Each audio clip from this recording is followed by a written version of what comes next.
When I married Tom 2 years ago, I knew I was taking on more than just a husband. I was stepping into the role of a stepmother to his son, Ethan. Ethan had just turned 18 back then, right on the cusp of adulthood, but still very much navigating the awkward transition from boy to man.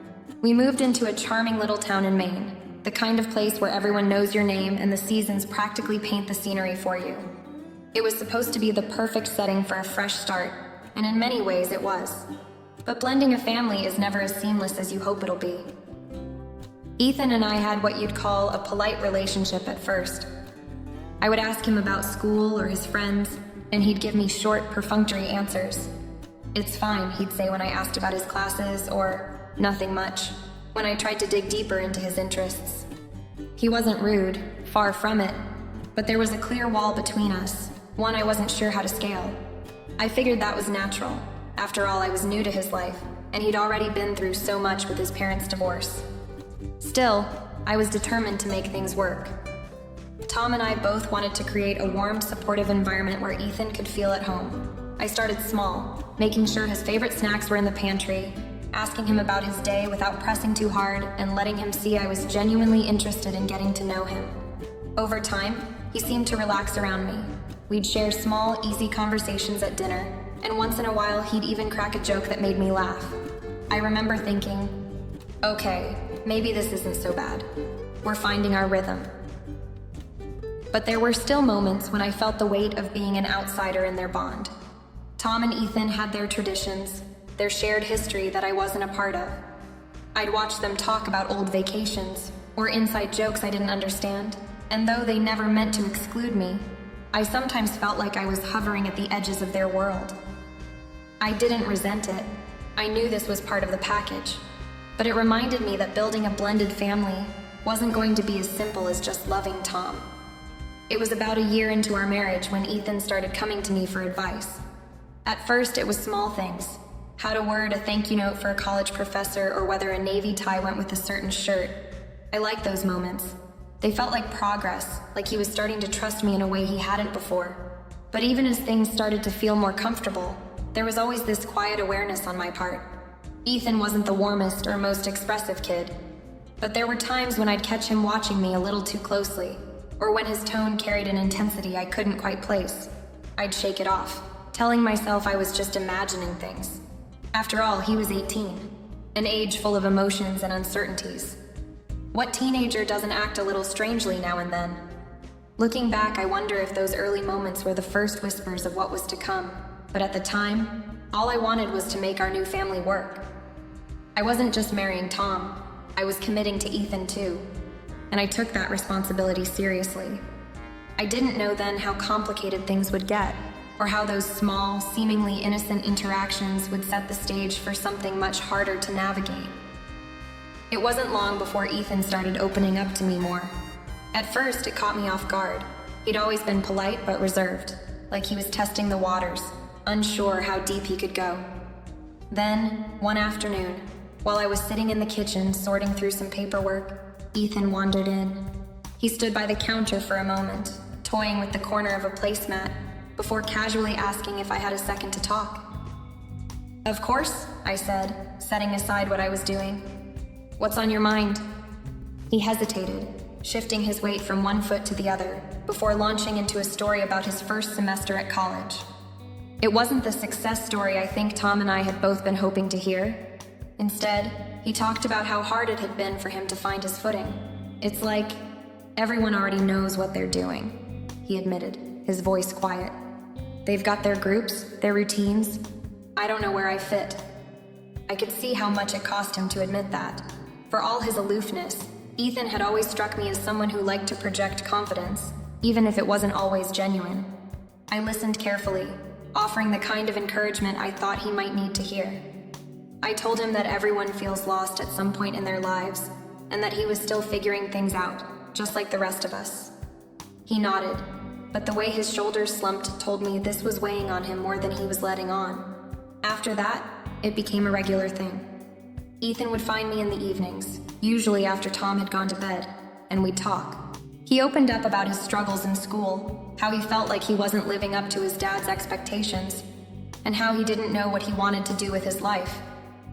"Dad's always so sure of everything," he said one night, running a hand through his hair. "I don't want to let him down, but I don't think I'm like him." It was in these quiet moments that I started to see a side of Ethan I hadn't seen before. A vulnerable, uncertain young man who just wanted to find his place in the world. It made me want to protect him, to help him navigate the pressures he was feeling. I'd remind him that it was okay not to have everything figured out yet, that he had time to make mistakes and learn from them. And in return, he seemed to grow more comfortable around me, trusting me in a way he hadn't before. There was one particular conversation that stood out to me. He'd come home late from a gathering with friends, visibly frustrated.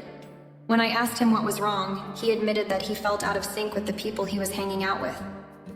"They're all about partying and hooking up," he said, his voice tinged with disgust. "I don't know. I guess I'm looking for something deeper. I don't even know if that makes sense." "It makes perfect sense," I told him, and he seemed to relax a little, his expression softening. Those moments of connection felt meaningful, but they also came with a certain weight. Ethan was seeking something from me, a kind of validation maybe, that I wasn't sure I was equipped to give. I wanted to be there for him, but I also knew there were limits to the kind of role I could play in his life.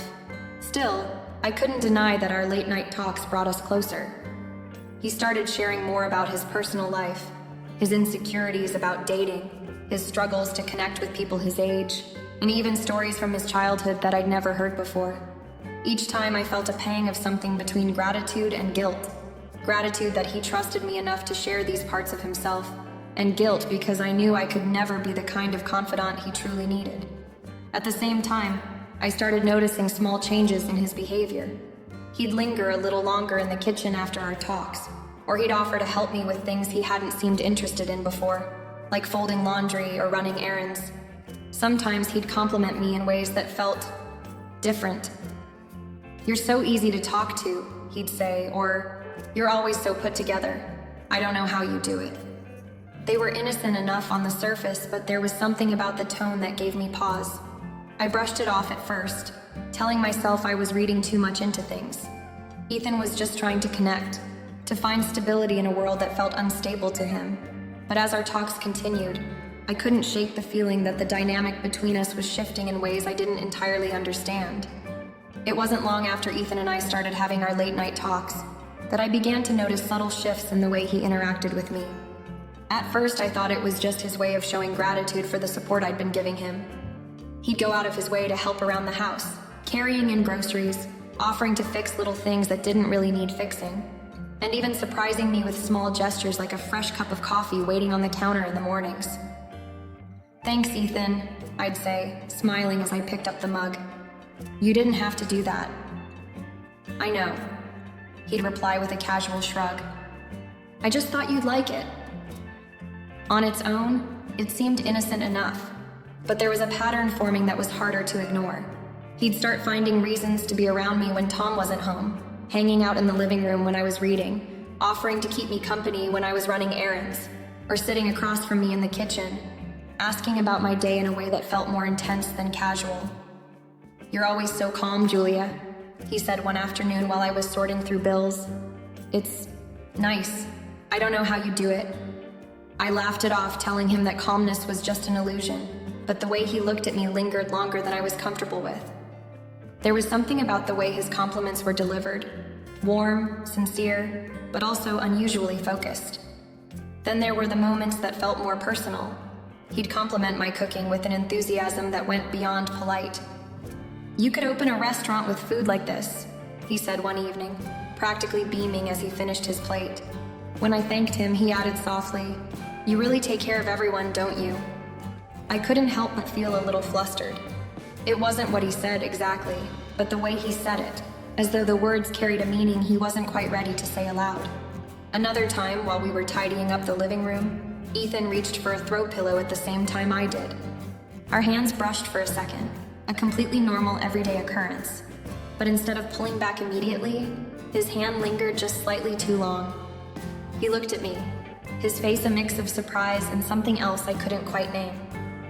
I quickly broke the moment by making a joke about how clumsy we both were, but my chest tightened as I turned away. I started to notice how often Ethan seemed to be in my orbit. He'd sit closer to me on the couch during family movie nights, his arm resting on the back of the sofa just behind me.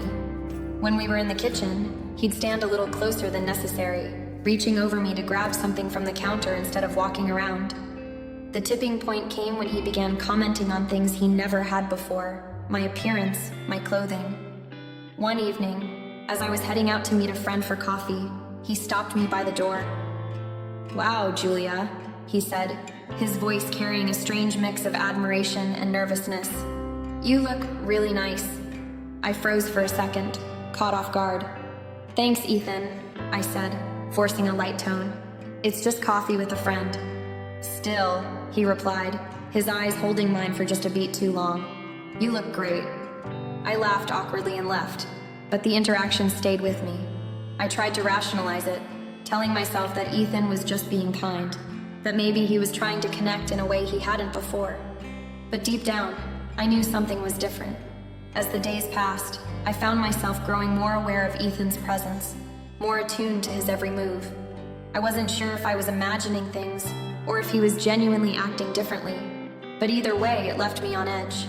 I didn't want to jump to conclusions, especially since he was navigating such a complicated phase of his life. But there were moments, fleeting, uncomfortable moments, when I couldn't help but wonder if Ethan's feelings for me had begun to blur the lines of what was appropriate.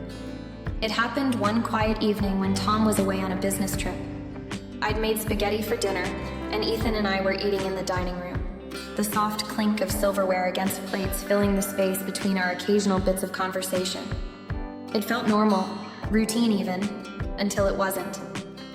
As we finished eating, Ethan leaned back in his chair and looked at me with an intensity I hadn't seen before. "Julia," he started, his voice low, almost hesitant. "Can I say something?" I smiled, keeping my tone light. "Of course. What's on your mind?"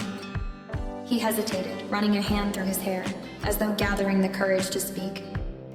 "I don't know how to put this, but you're incredible. Like, I don't think I've ever met someone like you before." I chuckled nervously, brushing off the compliment. "That's sweet of you to say, Ethan. I'm sure you've met plenty of incredible people." "No," he said, his voice firmer this time.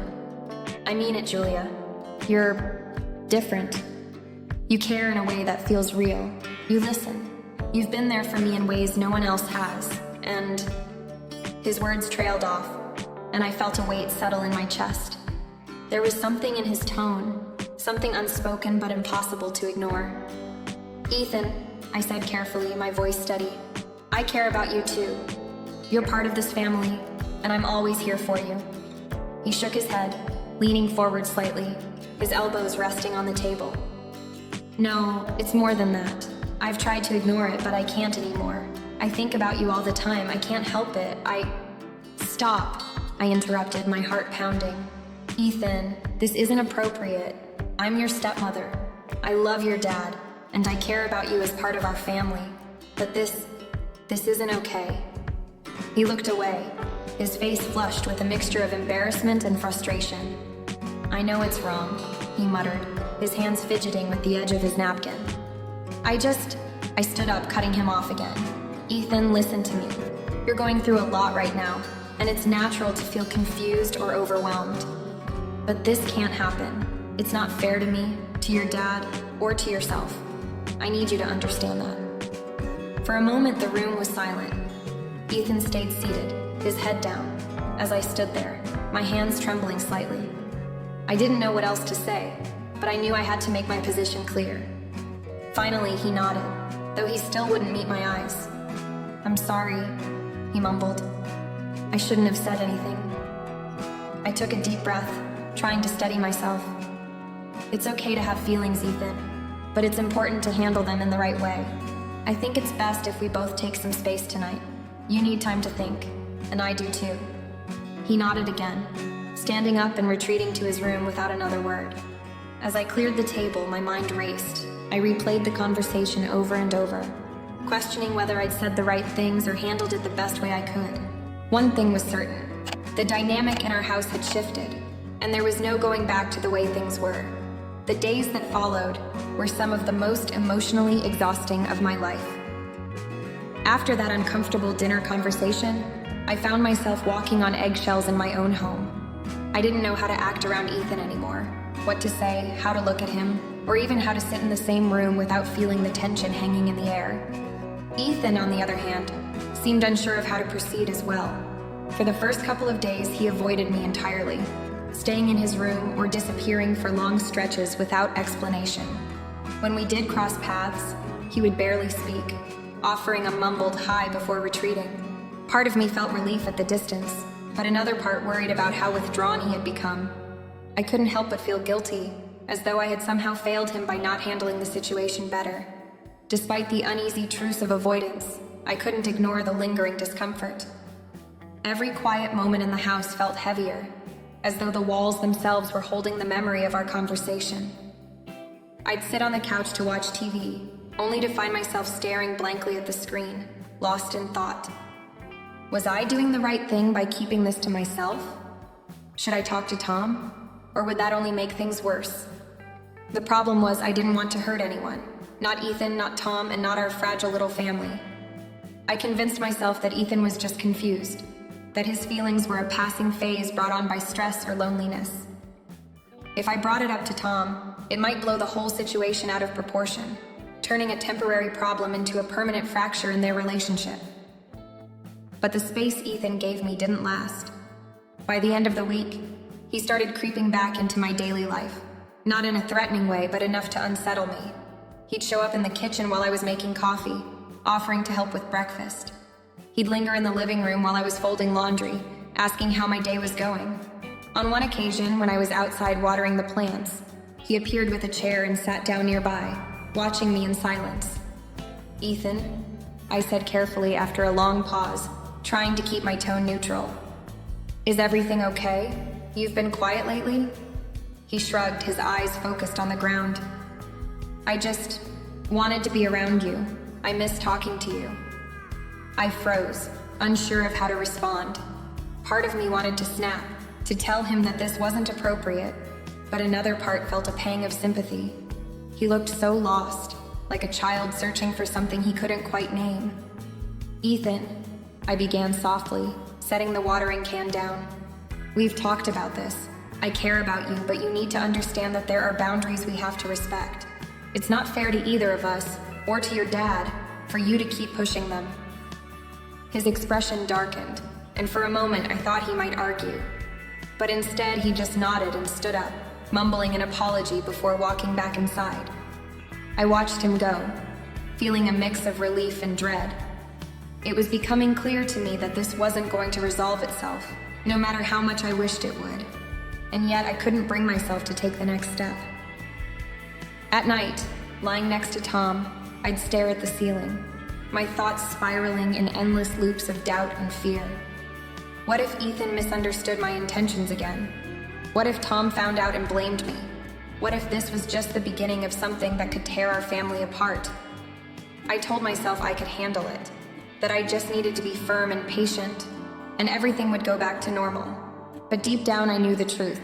This wasn't a problem I could solve on my own, and pretending otherwise was only making things worse. Ethan approached me one evening as I was tidying up the kitchen. His steps were hesitant, and he lingered in the doorway for a moment before speaking. "Julia," he began softly, his voice almost a whisper. "Can we talk?" I turned to face him, bracing myself for what I knew would be another difficult conversation. His expression was a mixture of guilt and vulnerability, and I could tell he had been rehearsing whatever he was about to say. "Of course," I said cautiously, setting the dish towel aside. "What's on your mind?" He took a deep breath, his shoulders slumping as though he carried the weight of the world.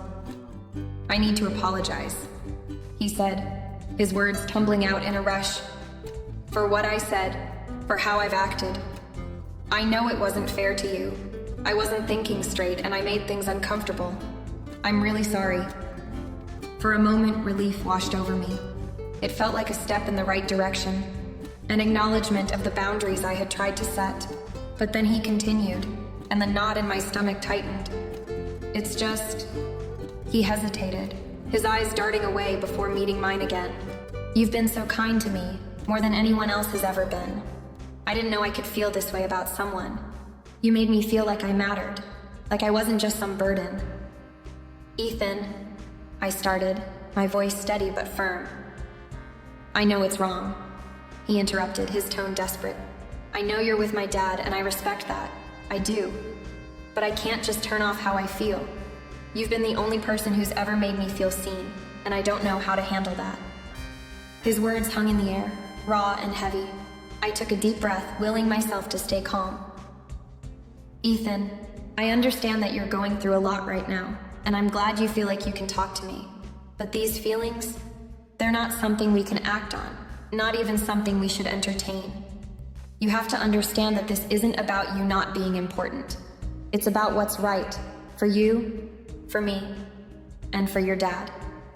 He nodded, his expression torn. "I don't want to lose what we have, Julia. I don't want you to think I'm some kind of, I don't know, bad person." "You're not a bad person," I said gently. "But you're confused, and that's okay. What matters now is how we move forward. I'm here for you, Ethan, but only as your stepmother. You need to find a way to let go of these feelings, to focus on your life, your own future." He looked away, his jaw tightening. "I've tried," he said quietly. "I really have. It's just hard." I wanted to comfort him, to find the right words to ease his pain, but I knew anything I said could be misinterpreted. "It will take time," I said carefully, "but it will get better as long as you let it. You're young, Ethan. You have so much ahead of you, so many people to meet and experiences to have. This is just a chapter, a difficult one, but not the whole story." He gave me a small, strained smile. "Thanks, Julia," he said, his voice heavy with emotion. "I'll try." As he left the kitchen, I leaned against the counter, exhaustion washing over me. I wanted to believe that this was the turning point, that his apology and my words would be enough to set things right, but deep down I couldn't shake the feeling that this wasn't over yet.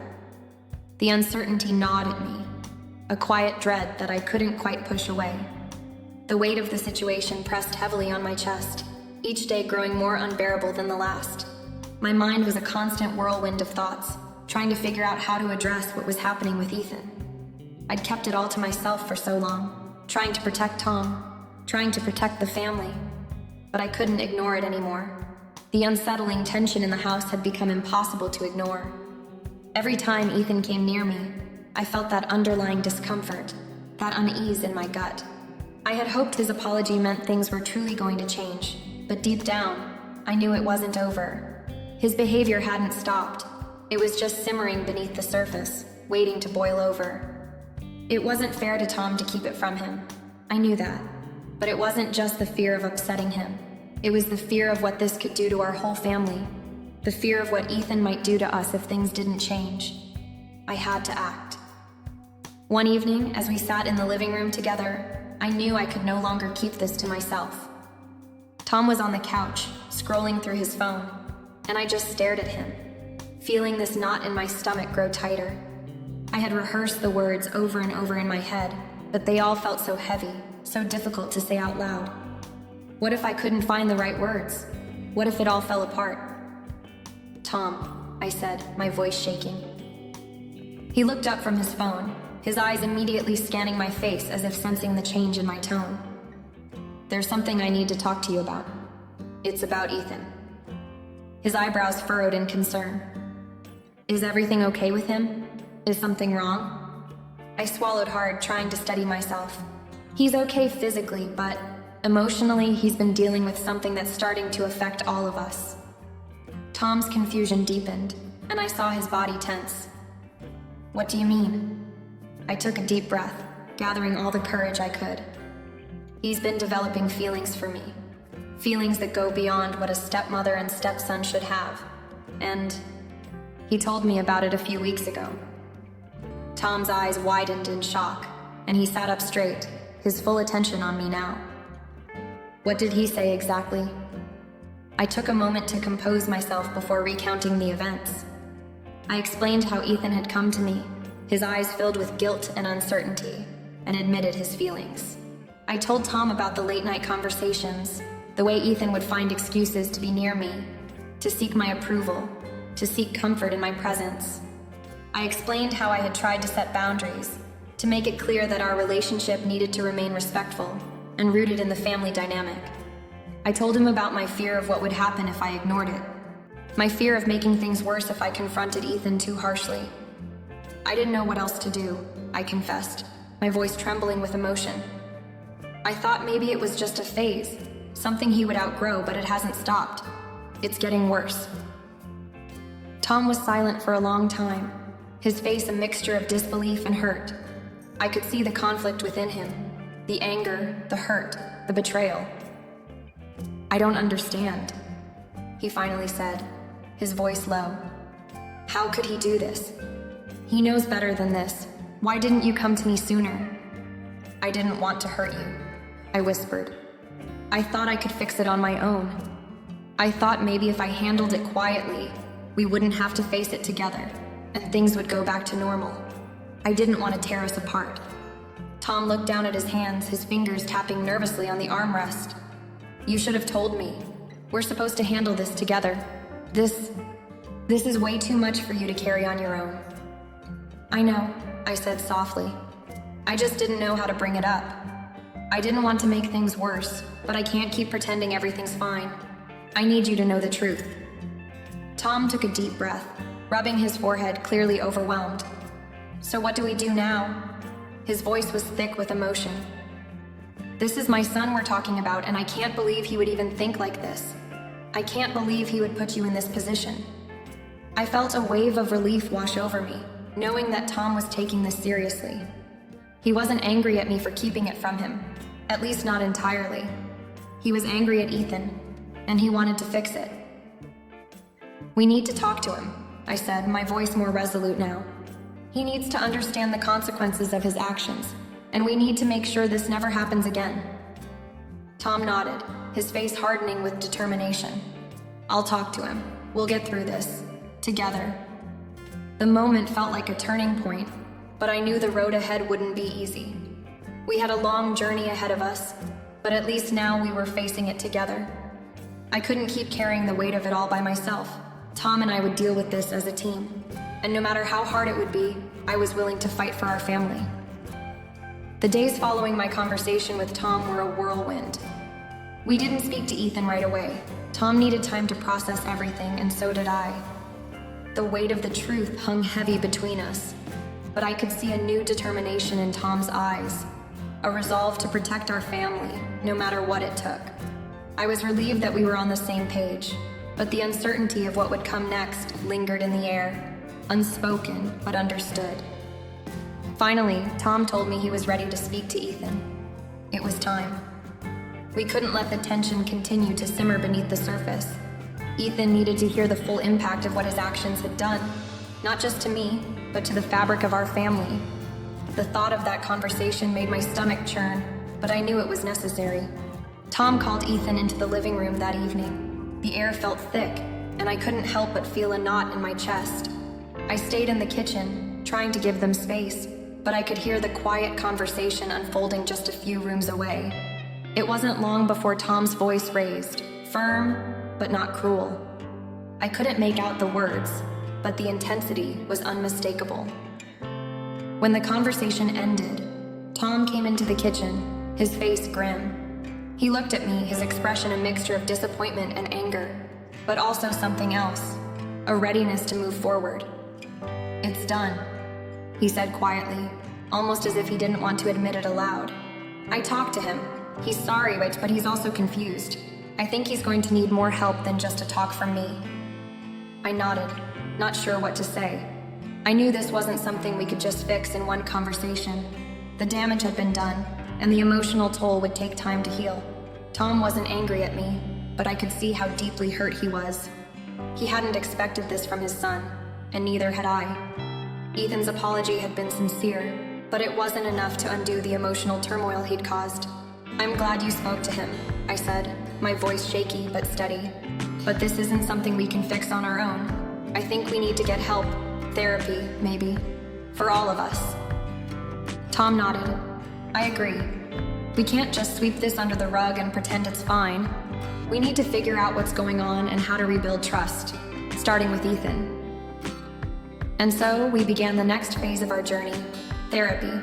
We found a family therapist who specialized in blended families, someone who could help us navigate the complexities of our situation. The road ahead was uncertain, but we knew we couldn't let this tear us apart. The sessions were difficult at times, but they were necessary. Ethan was reluctant at first, defensive, even angry that we were dragging him into counseling. But gradually, the walls began to come down. He talked about the confusion he'd felt, the loneliness, the void that had led him to form an unhealthy attachment to me. It was clear that his feelings weren't rooted in malice, but in a deep-seated need for connection. For the first time, I felt like we were starting to understand each other. Tom was more patient with Ethan, and I was learning to set firmer boundaries, to be clear about the role I played in Ethan's life. We had a long road ahead, but I felt hopeful that together, we could repair the cracks that had formed in our family. We didn't know where the future would take us, but we were committed to healing. One step at a time, we would rebuild trust. One conversation at a time, we would work toward a healthier family dynamic. We were in this together, and no matter how difficult the journey, we were ready to face it side by side.